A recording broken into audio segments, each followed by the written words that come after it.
ठीक है, तो हमने पहले डिस्कस किया था वी वाटरफॉल मॉडल को और उसके एडवांटेजेस और डिसएडवांटेजेस को अपनी लास्ट क्लास में, तो एक बार रिकैप कर लेते हैं। ठीक है, तो वाटरफॉल मॉडल एक सीक्वेंशियल लाइफ साइकिल मॉडल होता है, बहुत सिंपल होता है। इसमें सीक्वेंस में चीजें चलती हैं। ठीक है, जब एक फेज हमारा कंप्लीट होता है तभी हमारा नेक्स्ट फेज स्टार्ट होता है।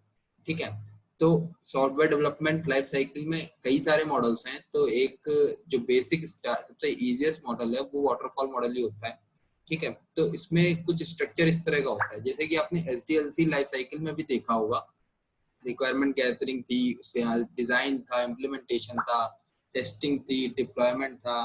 ठीक है, तो ये सारी चीजें जो हैं वो वहां पे भी थी, तो सेम प्रोसेस में चलता है। अब यहाँ पे जब काम हो रहा है, जब सॉफ्टवेयर टीम काम कर रही है, ठीक है, तो सॉफ्टवेयर टीम कैसे काम करती है, ये स्टेप बाय स्टेप करती है। जब एक फेज हमारा, ये एक फेज है, ठीक है, अगर हम बात करेंगे तो इसकी अगर हम बात करें तो दिस इज वन फेज। ठीक है, once this phase is completed then only next phase is start. ठीक है, तो ऐसे सीक्वेंस में चीजें चलती हैं एंड तक। ठीक है, तो लास्ट फेज होता है मेंटेनेंस का, जो डिप्लॉयमेंट के बाद। ठीक है, तो ये हमने पढ़ा था, इसके एडवांटेजेस देखे थे, डिसएडवांटेजेस देखे थे। सिंपल है, इजी है।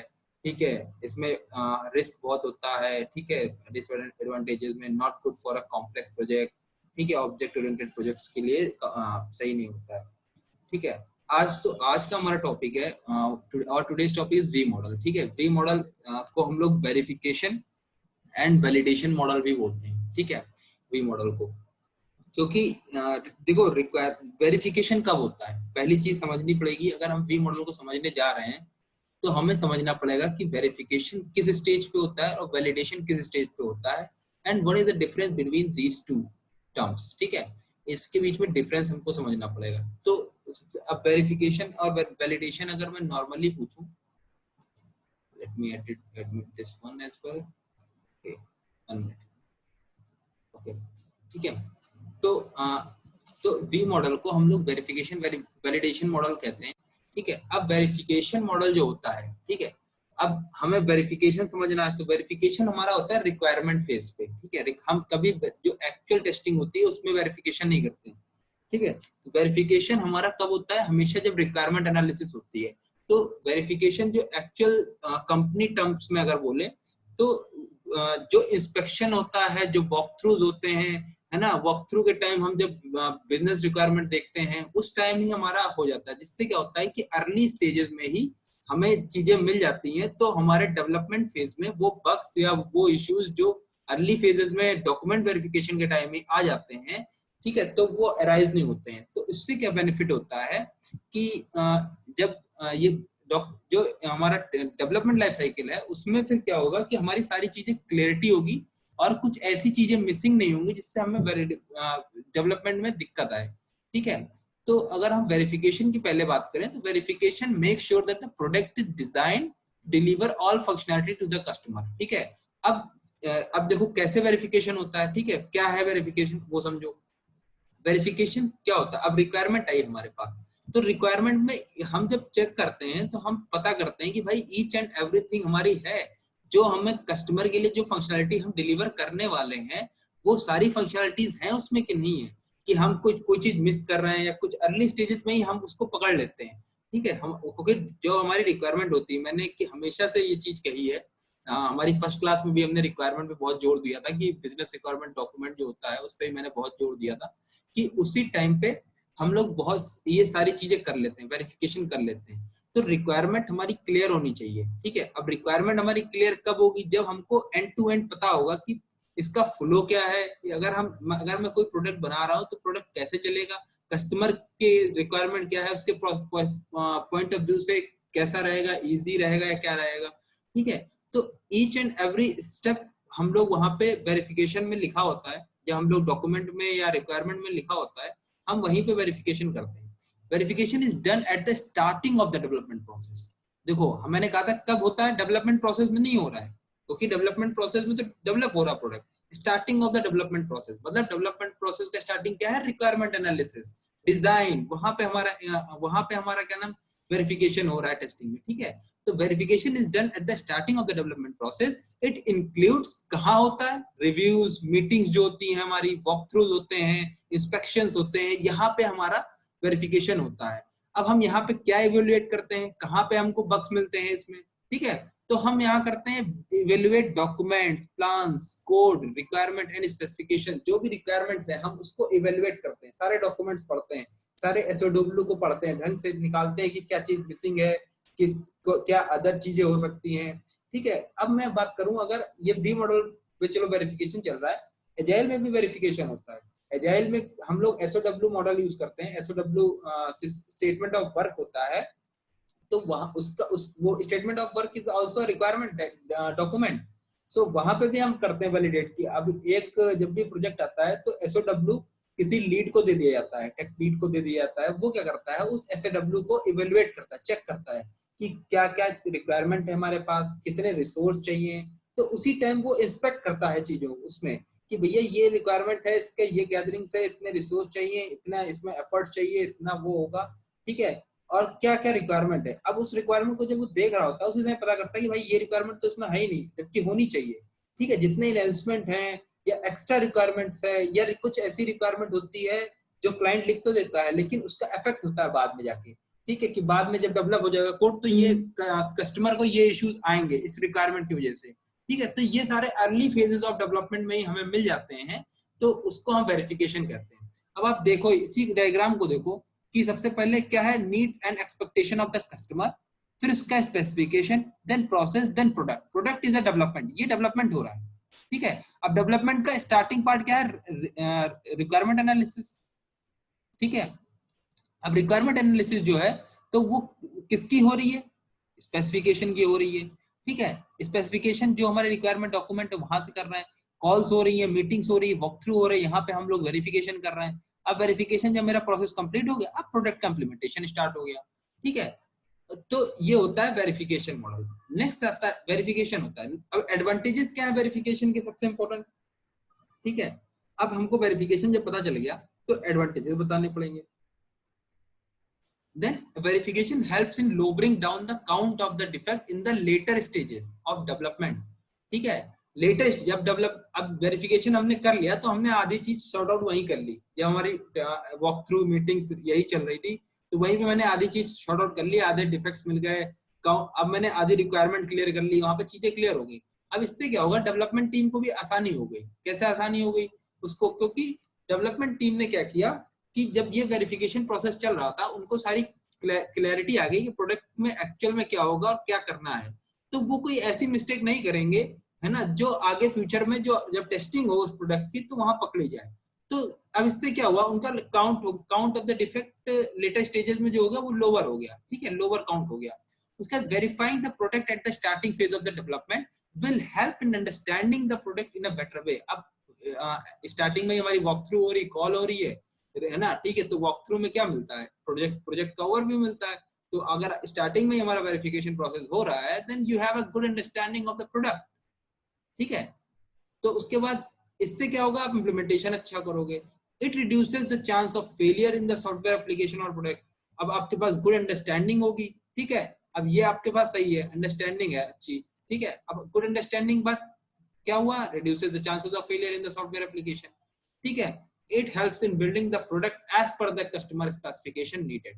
अब डायग्राम देखो, स्पेसिफिकेशन जो नीडेड था उसके हिसाब से कस्टमर की एक्सपेक्टेशन कहाँ पे टंगी हुई होती है, स्पेसिफिकेशन पे टंगी हुई होती है, ठीक है। अगर हमने ये सारी चीजें वेरिफिकेशन, वैलिडेशन सब कुछ अगर फॉलो किया तो हम लोग अच्छा प्रोडक्ट क्लाइंट को दे सकते हैं और बग फ्री भी हो सकता है। एक्चुअल में पूरा प्रोडक्ट तो बग फ्री नहीं होता है, बट हाँ आप क्वालिटी को मेंटेन कर सकते हो, ठीक है। तो that is the software verification process, advantages of the software as well, ठीक है। अब नेक्स्ट पार्ट आता है what is validation in software testing, ठीक है। अब वैलिडेशन पार्ट कहां से स्टार्ट होता है, validation is determining if the system. अब देखो इसको सिंपल टर्म्स में, ठीक है। वेरिफिकेशन कब किया, before the development process, development start होने से पहले, लाइफ साइकिल से पहले की बात कर, रिक्वायरमेंट एनालिसिस की बात कर रहे हैं अभी, ठीक है। वैलिडेशन कब हुआ, डेवलपमेंट के बाद। अब पीछे जाते हैं, आप वो दिखाते हैं आपको एसडीएलसी क्या होती है। ये एसडीएलसी है, ठीक है, software development life cycle. Requirement analysis then maintenance, बीच में आता है टेस्टिंग, इम्प्लीमेंटेशन, ये आपका डेवलपमेंट हो रहा है प्रोडक्ट का, ठीक है, यहाँ पे डेवलपमेंट हो रहा है, टेस्टिंग हो रही है, उसके बाद ये है वैलिडेशन फेज और ये है वेरिफिकेशन फेज, ठीक है, ये वैलिडेशन फेज है और ये वेरिफिकेशन फेज है, ये क्या नाम एसडीएलसी में, ठीक है। तो अगर आप ध्यान से इसको देखो तो validation is determining if the system compiles the requirement and performs function for each it is intended and meets the organization goals and user needs, ठीक है। validation is done at the end of development process and takes place after verifications are completed, क्या कह रहा है, validations कब होते हैं, at the end of development process when the development is completed, ठीक है, जब आपने प्रोडक्ट, अब टेस्टिंग आप कब करोगे, एक्चुअल टेस्टिंग बोलते हैं वैलिडेशन को, this is also called as actual testing, ठीक है, इसको एक्चुअल टेस्टिंग बोलते हैं। Determination of the correctness of the final software, अब यहाँ पे हम लोग जो सॉफ्टवेयर डेवलप हुआ है उसको टेस्ट करते हैं, उसको टेस्ट करके हम बग्स फाइंड करते हैं, करेक्टनेस चेक करते हैं फाइनल सॉफ्टवेयर जो हम लोग क्लाइंट को देने वाले हैं, ठीक है, दैट इज वैलिडेशन, मतलब इम्प्लीमेंटेड चीजों को टेस्ट करना, that is validation. And before the development process अगर आप कोई चीज वेरीफाई कर रहे हो, that is verification, means you are verifying the documents, you are verifying through meetings, reviews, walkthroughs and inspections, ठीक है, तो दैट इज वेरिफिकेशन। तो ये दोनों के बीच में most of the time whenever you go for the interview they will ask a question, what is V model, then you will say that V is a verification validation model, then what is verification and validation, you will explain each term, what is the difference between both the things, so you have to answer only in simple language that verification is done before the development process, however the validation is done after the development process, the actual testing of the product is also known as validation, that's it, ठीक है, इतना ही answer करना है आपको। तो ये होता है हमारा वेरिफिकेशन और वैलिडेशन की डेफिनेशन, ठीक है। अब वैलिडेशन जो हम पढ़ रहे हैं, ठीक है, अब वैलिडेशन जो हम पढ़ रहे हैं इसका अगर हम देखें तो एडवांटेजेस क्या है वैलिडेशन पढ़ने का, what is the advantages of it, during the verification if some defects are missed then during validation process it can be caught as failures, कोई डिफेक्ट मिल जाए, ठीक है, तो उसको हम फिक्स करा लेंगे। इफ ड्यूरिंग द वेरिफिकेशन, अगर वेरिफिकेशन के टाइम सम स्पेसिफिकेशन मिसअंडरस्टूड हो गई, अब मान लो हम लोग वहां पे वेरिफिकेशन कर रहे थे लेकिन कोई केस ऐसा हुआ जो हमने बग छोड़ दिया, हम नहीं समझ पाए उसको, स्पेसिफिकेशन हम समझ नहीं पाया और हम अपने हिसाब से डेवलप कर दिया, ठीक है, डेवलपमेंट हैड हैपेंड और डेवलपमेंट हो गई उस पे, then during validation process while executing that functionality the difference between the actual and expected result can be understood, ठीक है। अब हम यहाँ पे एक्चुअल रिजल्ट जो हमको एक्सपेक्टेड रिजल्ट चाहिए अगर वो नहीं आ रहा है, ठीक है, and it is not matching with the actual result, then that is called as bug and you have to raise that bug, ठीक है। उसका validation is done during testing like feature like testing, integration testing, ठीक है, system testing, load testing, ये हर जगह पे testing जहाँ पे हो रही है एक्चुअल, दैट इज हम वहां पे वैलिडेट कर रहे हैं चीजों को, नॉट वेरीफाई कर रहे हैं, कभी वो मत लिखना कि वेरीफाई कर रहे हैं, we are just validating that feature where testing is going on, ठीक है।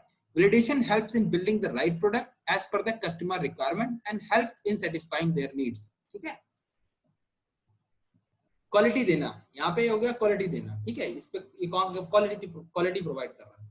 अब हम समझ गए वैलिडेशन को, अब हम समझ गए वेरिफिकेशन, ठीक है। Let's go back to the V model, अब हम करते हैं डिस्कस वी मॉडल, क्योंकि ये वी मॉडल इज वी का मतलब क्या है, वैलिडेशन एंड वेरिफिकेशन मॉडल, ठीक है। V model also means as verification and validation model, ठीक है। अब देखो each phase must be completed before the next phase begin, ठीक है, हर फेज पहले कंप्लीट हो जाना चाहिए जब तक नेक्स्ट फेज स्टार्ट हो। Testing of the product is planned in a parallel with corresponding phase of development, ठीक है, टेस्टिंग पैरेलल में होती है, मतलब एक तरफ डेवलपमेंट हो रहा है, ठीक है, एक तरफ टेस्टिंग हो रही है। Let's discuss this in detail with the diagram, ठीक है। अब देखो this is a diagram of V model, देखो वी बना हुआ है, ठीक है, ये देखो ये वी है, ठीक है, वी बना हुआ है। अब वी मॉडल में देखो एक तरफ है वेरिफिकेशन फेज, एक तरफ है वैलिडेशन फेज। वैलिडेशन फेज इधर मतलब एक्चुअल टेस्टिंग इधर चल रही है, इधर जो चल रही है वो एक्चुअल टेस्टिंग चल रही है, और इधर जो चल रही है वो डेवलपमेंट चल रहा है, ठीक है, डेवलपमेंट फेज चल रहा है। और डेवलपमेंट फेज, अब ये आपस में एरोज देखो कैसे हैं। सबसे पहले क्या किया, सी, इसको ध्यान से पढ़ना, और इसका डायग्राम बनाने के लिए भी आता है, तो अगर आप सिर्फ डायग्राम ही देख लोगे then you will be able to explain it in a very easy way, ठीक है। तो सबसे पहले क्या होता है, देखो सबसे पहले होता है BRS। अब आप SDLC software development life cycle को and software testing life cycle को साथ में लेके चलना है, ठीक है। जो दोनों टर्म्स हमने पढ़े थे ना, SDLC एंड SDLC, दोनों को साथ में मिलाना है, मिक्स कर देना है, ठीक है। कैसे मिक्स करना है? See first step is requirement analysis, business requirements, ठीक है। पहला स्टेप रिक्वायरमेंट एनालिसिस होता है। अब यहाँ पे स्पेसिफिकेशन है, यहाँ पे क्या होगा? हमारा वेरिफिकेशन होगा, ठीक है। वेरिफिकेशन हुआ है यहाँ पे, मतलब क्लाइंट के साथ हमने डिस्कस किया, रिक्वायरमेंट क्लियर की अपनी, ठीक है। उसके बाद सिस्टम रिक्वायरमेंट स्पेसिफिकेशन, ये सारी रिक्वायरमेंट स्पेसिफिकेशन का काम पूरा वेरिफिकेशन में हो रहा है, ठीक है। जब ये दोनों फेज कंप्लीट हो गया, रिक्वायरमेंट स्पेसिफिकेशन, रिक्वायरमेंट समझ में आ गई हमें, अब next phase is design, high level design. सबसे पहले हाई लेवल डिजाइन होता है, मतलब हम लोग मोटी मोटी फंक्शनलिटीज को डिजाइन करते हैं, डेवलपमेंट चल रहा है इधर, ठीक है, हाई लेवल डिजाइन। फिर इसका लो लेवल डिजाइन, ठीक है। लो लेवल डिजाइन मतलब स्मॉल स्मॉल कंपोनेंट्स जो हैं हम वो डिजाइन कर रहे हैं, ठीक है। जैसे लॉग इन होगा, साइन अप होगा, ठीक है, लॉग आउट होगा, ठीक है। ये सारे एक अलग अलग फीचर्स उसमें थ्रेड्स में डिवाइड कर रहे हैं चीजों को। फिर उसके बाद होता है यहाँ पे कोडिंग का पार्ट, ठीक है। अब यहाँ पे कोडिंग हो रही है, मतलब हमारा डिजाइन हो गया, डिजाइन होने के बाद अब हमारा लो लेवल डिजाइन कर दिया हमने, चीजों के बीच में कनेक्शन बना लिया, डिजाइनिंग कर ली, डायग्राम बना लिए, ठीक है। ईआर डायग्राम बनता है, एंटिटी रिलेशनशिप बना लिया हमने, बहुत सारे डायग्राम बनते हैं बैकएंड में, ठीक है। उसके बाद हमारा क्या काम हुआ? कोडिंग का काम स्टार्ट हुआ, ठीक है। अब देखो, अब ये चल रहा है यहाँ पे कोडिंग। अब जब कोडिंग होगी, हेलो, यस अर्पित। हाँ सर, ये HLD और LLD में डिफरेंस क्या है? HLD होता है हाई लेवल डिजाइन, वो होता है लो लेवल डिजाइन, ठीक है।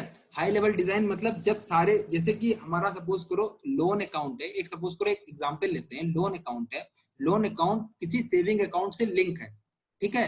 तो लिंकिंग जो हो गई ये हाई लेवल की हो गई। हाउएवर लो लेवल में क्या हुआ? सिर्फ लोन अकाउंट है, सेविंग अलग चल रहा है, लोन अलग चल रहा है, ठीक है, ट्रांजेक्शन अलग चल रहा है। लेकिन जब ये बड़ा लास्ट में जाके आपस में मिल जाते हैं तो वो होता है हाई लेवल डिजाइन। तो डिजाइनिंग पार्ट हो रहा है अभी यहाँ पे, ठीक है। अब कोडिंग यहाँ पे स्टार्ट हुई, जब डिजाइन हो गया तो कोड स्टार्ट हुआ।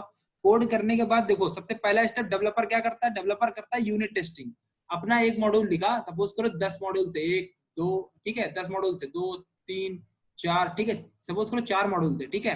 अब 4 मॉड्यूल में पहला मॉड्यूल डेवलप किया भाई, टेस्ट करेगा ना, डेवलपर टेस्टिंग नहीं, टेस्ट करेगा ना, ये तो यूनिट यूनिट टेस्टिंग हमेशा डेवलपर करता है जिसको कोड की नॉलेज होती है, ठीक है। यूनिट टेस्टिंग हमेशा डेवलपर करता है, ओके, ठीक है, जिसको कोड की नॉलेज होती है। कंपोनेंट टेस्ट, इंटीग्रेशन टेस्टिंग तक वो लोग ही करते हैं जिनको कोड की नॉलेज होती है। सिस्टम इंटीग्रेशन टेस्टिंग तक, यहाँ तक डेवलपर ही टेस्टिंग करते हैं, ठीक है, हम नहीं करते टेस्टिंग यहाँ पे, ठीक है।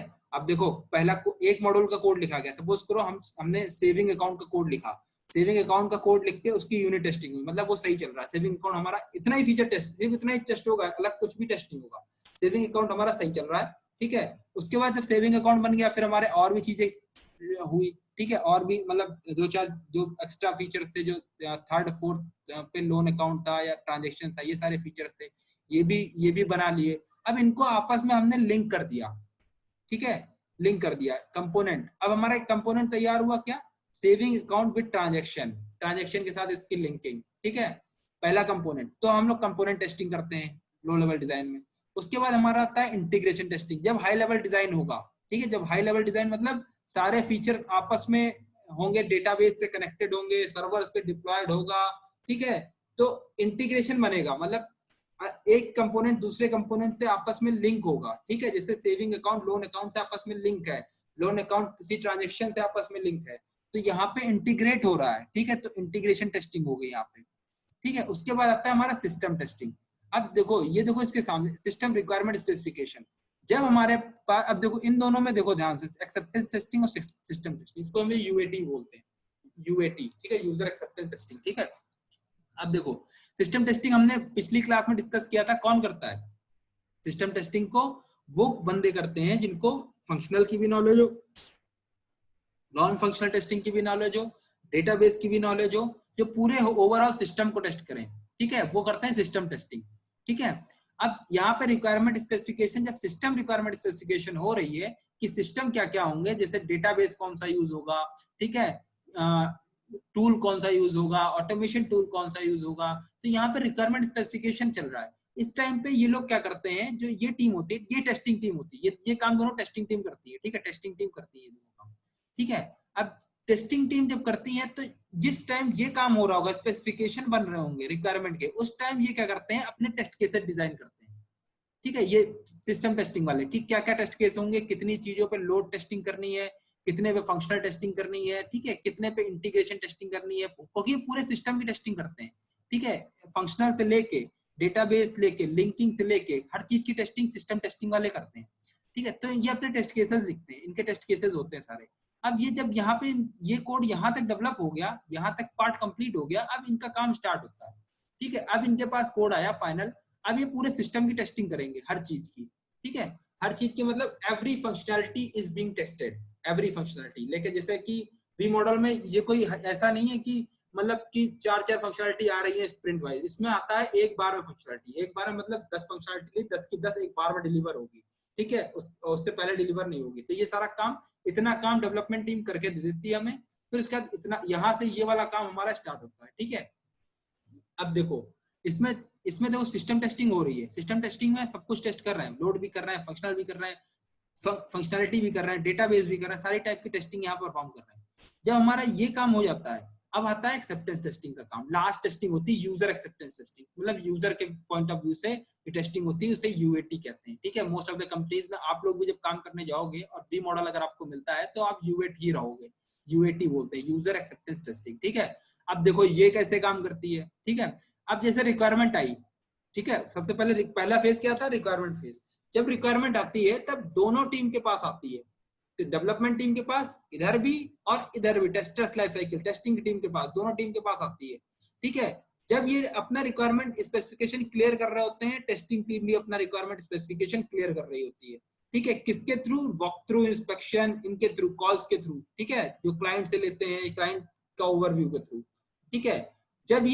जब इनका काम कंप्लीट हो जाता है डेवलपमेंट टीम का, ठीक है, अगले आगे बढ़ जाती है, अगले सिस्टम रिक्वायरमेंट करने लगती है, डिजाइनिंग करने लगती है, डेवलपमेंट करने लगती है। उस टाइम पे यूएट टीम क्या कर रही होती है, ये आइडल तो बैठेगी नहीं, क्योंकि अभी मैंने क्या बताया था, प्रोजेक्ट पैरेलल में चल रहा है। देखो यहाँ पे testing plan in a parallel manner, ठीक है, पैरेलल में चल रहा है प्रोजेक्ट, तो खाली तो बैठेगी नहीं। ये क्या करती है, ये जितनी रिक्वायरमेंट इन्होंने चुनी है, यहाँ पे जितनी डिस्कस हुई है, उस रिलीज में जितनी जाने वाली है, ये लिख के सबकी टेस्ट स्क्रिप्ट लिखते हैं, टेस्ट केसेस लिखते हैं, टेस्ट केस डेवलपमेंट करते हैं। टेस्टिंग लाइफ साइकिल में आ जाओ वापस से, टेस्ट केस डेवलपमेंट, ठीक है, टेस्ट केस डेवलपमेंट यहाँ पे हो रहा है, ठीक है। टेस्ट, अब ये टेस्ट केस डेवलप करते हैं, टेस्ट प्लानिंग करते हैं, ठीक है, टेस्ट प्लानिंग में क्या क्या स्ट्रेटेजी अपनानी है वो टेस्ट करते हैं, कि कितनी फंक्शनैलिटी जो इसके अंदर है, इसके अंदर जो फंक्शनैलिटी हमने डिस्कस की है, ठीक है, उसमें से कितनी फंक्शनैलिटी ऐसी है जो हम ऑटोमेट कर सकते हैं, और कितनी फंक्शनैलिटी ऐसी है जो हमको मैनुअली टेस्ट करना है, ठीक है। तो यहाँ पे यूजर पॉइंट ऑफ व्यू से टेस्टिंग हो रही है, ठीक है। अब उसके बाद यूजर पॉइंट ऑफ व्यू से टेस्टिंग हो रही है, देन एक्सेप्टेंस टेस्टिंग का मतलब मेन मोटिव क्या होता है, कि आपको फाइनल यूजर पर्सपेक्टिव से टेस्ट करके आपको क्लाइंट को हैंडओवर कर देना, ठीक है।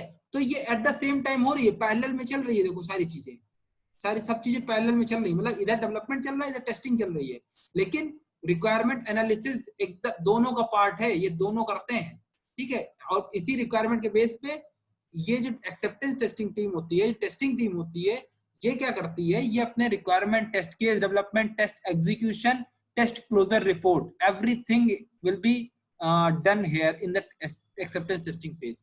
तो ये हमारा वी मॉडल होता है जो पैरेलल में काम करता है। वेयर आपको एक्सप्लेन क्या करना है, अब चलते हैं इंटरव्यू प्रोस्पेक्टिव से। अभी तो आपने समझ लिया वी मॉडल क्या होता है, ठीक है। इंटरव्यू प्रोस्पेक्टिव में चलते हैं कि इंटरव्यू में एक्सप्लेन कैसे करना है। तो इंटरव्यू में आपसे सिंपल एक्सप्लेन करना है, V model, in V model the development team and testing team works in a parallel manner, ठीक है, पैरेलल में वर्क करते हैं, ये भी साथ में चल रहा है। देखो डायग्राम आपस में इंटरलिंक्ड है, ठीक है। तो you have to draw the phases, ठीक है। ये फेजेस आपको याद कर लेने, 2-3 बार अगर आप पेपर में अगर आप ड्रा कर लेते हो तो आपको ये फेजेस याद हो जाएंगे, ठीक है, याद हो जाएंगे। उसके बाद आप इंटर रिलेट कर लो कि जिस समय हमारी कोडिंग हो रही है, कोडिंग करने के बाद डेवलपर करता है यूनिट टेस्टिंग, यूनिट के बाद कंपोनेंट टेस्टिंग होती है, पार्टिकुलर कंपोनेंट टेस्टिंग करने के बाद फिर सिस्टम इंटीग्रेशन टेस्टिंग होती है। अगर आप कंपोनेंट टेस्टिंग का फेज हटा भी देते हो ना, और यहाँ से सिस्टम रिक्वायरमेंट स्पेसिफिकेशन का फेज हटा देते हो, तब भी ये आपस में इंटरलिंक कर सकते हो आप, ठीक है। एचएलडी के सामने सिस्टम टेस्टिंग कर देना, और एलएलडी के सामने सिस्टम इंटीग्रेशन टेस्टिंग कर देना, और बीआरएस के सामने एक्सेप्टेंस टेस्टिंग कर देना। 2 फेज आपके कम हो गए। मोस्ट ऑफ द, अगर आप गूगल पे सर्च करोगे तो ये 2 फेजेस नहीं मिलेंगे सिस्टम, लेकिन ये एक्चुअल में जो कंपनी में होता है वो ऐसा ही होता है, यही डायग्राम यूज होता है एज इट इज, ठीक है। लेकिन अगर आप इसको कम भी कर देते हो एसआरएस और कंपोनेंट वाले को, तो कोई इशू नहीं है, ठीक है, it will be accepted everywhere in every company. ठीक है, तो अब आपको वी मॉडल को समझाना कैसे, पैरेलल वे में टेस्टिंग हो रही है, पैरेलल वे में डेवलपमेंट हो रहा है। ठीक है, डेवलपमेंट के साथ में अगर कोई बग आता है, ठीक है, इसी बीच में अगर हम टेस्टिंग जब यहाँ पे कर रहे हैं, कोई बग आता है तो हम तुरंत यहाँ पे असाइन कर देते हैं। ठीक है, यहाँ पे फिक्स हो जाता है, then again it will come back to us and again we will test that bug issue and again if that is verified then we will close that bug and if not then we will again reopen that bug and assign back to the developer, and he will again check that issue, check the cost, fix the issue, and then again provide you for the testing. So एक systematic procedure है V model and most of the companies are using। कैसे काम होता है, जैसे suppose करो TCS development है आपका, जहाँ पे डेवलपमेंट हो रहा है TCS कर रही है और जहाँ पे टेस्टिंग हो रही है वो कैपजेमिनी कर रही है। ठीक है, तो इंटीग्रेशन टेस्टिंग कौन कर रहा होता है, ये कोई और कंपनी को कर रही होती है, तो ये सब डिवाइड होता है। तो इसलिए V मॉडल में पैरेलल में चल रहा होता है कि हम साथ में ये भी सिस्टम टेस्टिंग भी हो रही है, कोई दूसरी कंपनी कर रही है।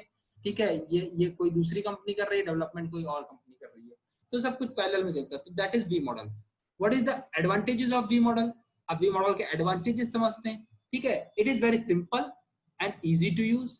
ठीक है, वेरी डिसएडवांटेज क्या है, फ्लेक्सिबल है, लीस्ट सबसे कम फ्लेक्सिबल है। ठीक है, testing activities like planning designing happens well before the cloning, ये सारी चीजें पहले ही हो जाती है, जो अभी हमने ऑलरेडी डिस्कस कर चुके हैं। सेव स्लॉट होता है पहले ही, जब हमारी प्लानिंग हो गई, डिजाइनिंग हो गई, तो अब हमारा कोडिंग में कोई दिक्कत ही नहीं है, सब कुछ पता है हमें कैसे करना है। ठीक है, hence higher chance of success over the waterfall model, सबसे हायर। ठीक है, उसके बाद software is developed during the implementation phase, so no early prototype of the software are produced. अब देखो इसमें देखो इस ये वाली डिसएडवांटेज है, ये कुछ कभी कभी हम पैसे बचाने के लिए, कॉस्ट रिड्यूस करने के लिए तो हमारे लिए एडवांटेज है, लेकिन ऐसे डिसएडवांटेज है। कैसे? क्योंकि इम्प्लीमेंटेशन पैरेलल में चल रहा है, तो हमारे पास अर्ली सॉफ्टवेयर तो कोई प्रोड्यूस हो नहीं सकता, अर्ली में हम कुछ दे नहीं सकते। जैसे कि हम एजाइल में करते हैं, एजाइल मॉडल में मैंने क्या कहा था, 10-10 दिन की स्प्रिंट डिवाइड होती है, हर 10 दिन में कुछ ना कुछ हम क्लाइंट को देते रहते हैं, तो हम इसमें वो नहीं कर सकते, कोई सॉफ्टवेयर किसी को डिलीवर नहीं करते जब तक कि हमारी फाइनल टेस्टिंग नहीं जाती, फाइनल प्रॉपर। ठीक है, proactive defect tracking, that is defect are found in early stage. Early stage मतलब कैसे, वेरिफिकेशन टाइम पे ही हमारे डिफेक्ट आ जाते हैं, जो हमने अभी डिस्कस किया था। ठीक है, avoid the downward flow of the defect. ठीक है, work well as in small projects where the requirements are easily understood. ठीक है, if any changes happen in the midway then test documents along with requirement document has to be updated। ठीक है, ये बहुत important point है। अगर suppose करो we model के बीच में आप रिक्वायरमेंट हमने वेरिफिकेशन में कंप्लीट कर ली थी और अगेन हमारे पास कुछ ऐसा चेंज आ गया, मेजर चेंज जो बीच में आ गया डेवलपमेंट और टेस्टिंग के प्रोसेस में, तो उसके लिए हमको क्या क्या चेंज करना पड़ेगा? उसके लिए हमको BRD अपडेट करानी पड़ेगी, हमको सिस्टम रिक्वायरमेंट स्पेसिफिकेशन अपडेट करना पड़ेगा। ठीक है, हमें डिजाइन चेंज करना पड़ेगा, तो ये हमारा एक डिसएडवांटेज है। Any changes happen in the Midway then the test document along with requirement document has to be updated। और इसका डिफेक्ट पड़ता है, बाकायदा हम लोग डिफेक्ट रेज करते हैं, डिजाइन टीम को असाइन होता है, डिजाइन टीम इसको चेक करती है और उसके बाद अपडेट करके हमें देती है ना, तो डेवलपमेंट टीम उस पर डेवलप करती है, डेवलपमेंट टीम डेवलप करने के बाद हमें असाइन करती है, once he will assign to the testing team then we can move further for the testing। ठीक है, अब हमारा जब यहाँ पे एक्सेप्टेंस टेस्टिंग खत्म हो गई, अब उसके बाद हमने क्या क्या टेस्ट क्लोजर बनाया, क्लोजर लाइफ साइकिल होती है जो, ठीक है, क्लोजर बनाया, क्लोजर में हमने एक रिपोर्ट बनाई, जो बग्स आए थे वो RTM में मैप किए, और RTM और closure report we have shared with the client with these test results. Test results होते हैं वो भी, ठीक है, क्योंकि हम हर चीज का स्क्रीनशॉट लेते हैं, हर स्टेप का स्क्रीनशॉट लेते हैं और उस स्टेप के रिजल्ट को हम सेव करके रखते हैं। तो ये एक प्रोसेस होता है वी मॉडल का। ठीक है, तो सबसे इंपॉर्टेंट मॉडल है, क्योंकि मोस्ट ऑफ द केसेस में अगर आप वहां पे डिस्कस करो, आपसे पूछते हैं कि आप कौन सा मॉडल यूज कर रहे हो, तो आप बता दो आप एजाइल यूज कर रहे हो या वेरिफिकेशन यूज कर रहे हो। फ्रेशर्स हैं तो उनको बता देना कि हमें फ्रेशर्स बता सकते हैं कि हम किसी मॉडल पे काम नहीं कर रहे हैं, but we have the good knowledge of V model and agile model because we have studied that. जो फ्रेशर पे जा रहे हैं और जो एक्सपीरियंस पे जा रहे हैं, then they must have the knowledge of these models so that they will be able to understand। ठीक है, तो दिस इज वी मॉडल। अब वी मॉडल पे कोई डिस्कशन, एनीथिंग?